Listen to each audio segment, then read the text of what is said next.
Ashley, upstairs. Okay, it's game time.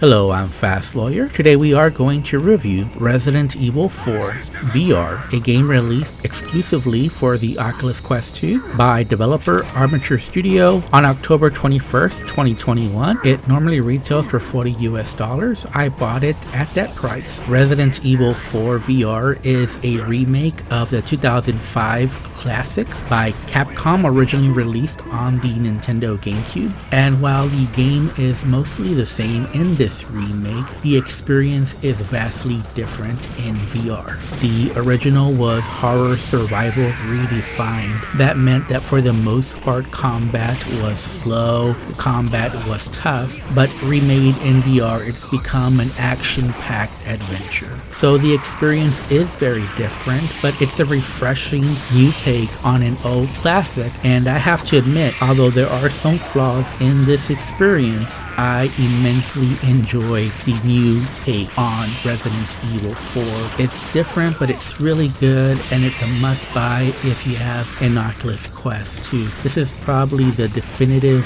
standalone experience for the Oculus Quest 2. Resident Evil 4, like Half-Life Alyx, is a system seller. It's an instant classic for VR. I just wish this wasn't an Oculus Quest 2 exclusive, because I would love everyone to experience this, from PC VR players to PlayStation VR. Everyone should be able to experience this classic remade in VR. This VR port is not perfect, but I think Armature Studios, who by the way does have experience in VR, they have previously developed Fail Factory and Sports Scramble for the Oculus ecosystem, and Armature Studios, I believe, has pushed the boundaries of what is possible within the standalone Oculus Quest 2 experience. So let's go over the VR experience. First of all, obviously this is in first person view, whereas the original has what is now considered the classic over the shoulder third person view. By default, you do have full locomotion with strafing as an option, and you also have teleportation available. However, there is a classic Leon option which will give you full locomotion but disable strafing,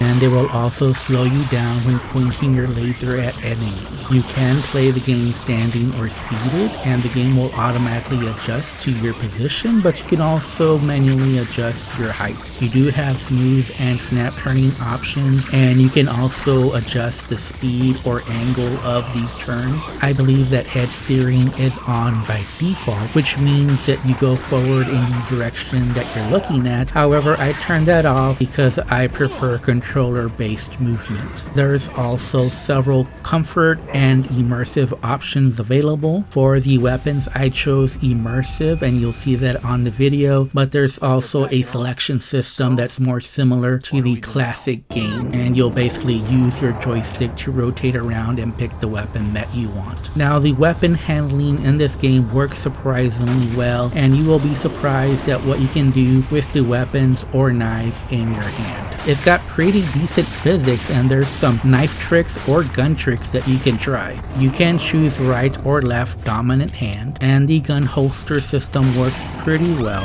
However, it does trade realism for convenience, so weapons will always be pretty easy to get, and even if you drop them, they'll automatically holster, and you can try to throw the knife away, but it'll just come right back to your holster. Reloads are pretty simple, as well as charging your weapon, but they do work well enough, and again, convenience is the name of the game while you're mostly running and gunning in this experience. Another good thing about the physics in this game is that you can shoot down projectiles coming towards you. So if there is a dynamite coming your way, you can shoot it and the enemy will blow off themselves, and while not projectiles, you will see lots of ravens flying around, and yes, you can shoot them down. You can also shoot containers and such. Although most objects in this world are not interactive, interactable. Most objects that you need or can interact with will be highlighted for you, and stuff like opening doors is just a simple grab and push and it will automatically open, or a simple button press to open to a new area. However, stuff like using a ladder or using a zip line or using the mine carts are mostly done through cinematic cutscenes, and these 2D cinematic cutscenes can be very immersion breaking, and it's problematic when they're very short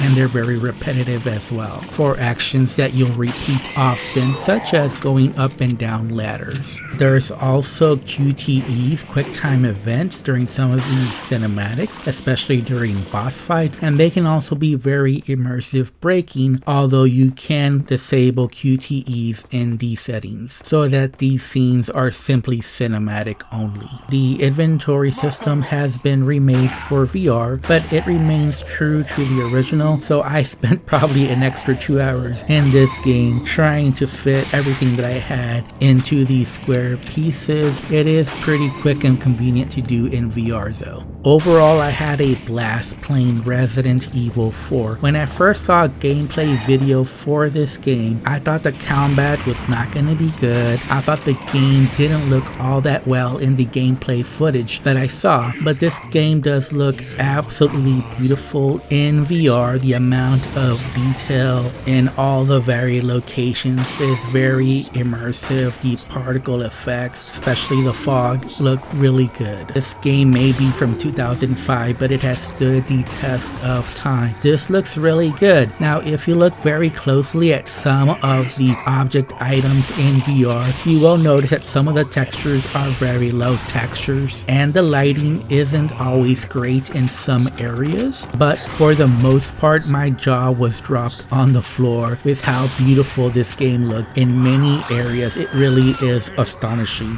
and it really is like looking at the game for the very first time. Along with that, the combat here works very well. It's different than the original, but it's very good and very satisfying. That is probably the thing that surprised me the most about this experience, just how fluid and immersive the combat was in this game. Now, the combat wasn't always great, and in particular, I was let down by a few of the boss fights. Now, most of the boss fights here are very satisfying and fun to do, but unfortunately, the QTE cutscenes do take away from the experience. For the most part, I did not like the QTEs in this game. Now, in this video, I do show off 2 different boss fights, and they were probably 2 of my least favorite boss fights, but I wanted to show some of the problematic things in the boss fights, so I kept them in the video. Although, like I said, I love this experience and I highly recommend it. I want to estimate it took me about 14 hours to complete the game. At the start, you can play the game on easy or normal difficulty. I chose normal difficulty. After you beat the game, you can choose either professional or new game plus. And while there are a few hiccups here and there, for the most part, I was having a total blast playing this game, and I highly recommend it. If I have to rate Resident Evil 4, I would give it a 5 out of 5 stars. It's not perfect, but it is the definitive experience on the standalone Oculus Quest 2. Anyways, I'm Fast Lawyer. If you enjoyed my review, don't forget to like, comment, and subscribe. And as always, have a wonderful day and enjoy the rest of the video. Use this!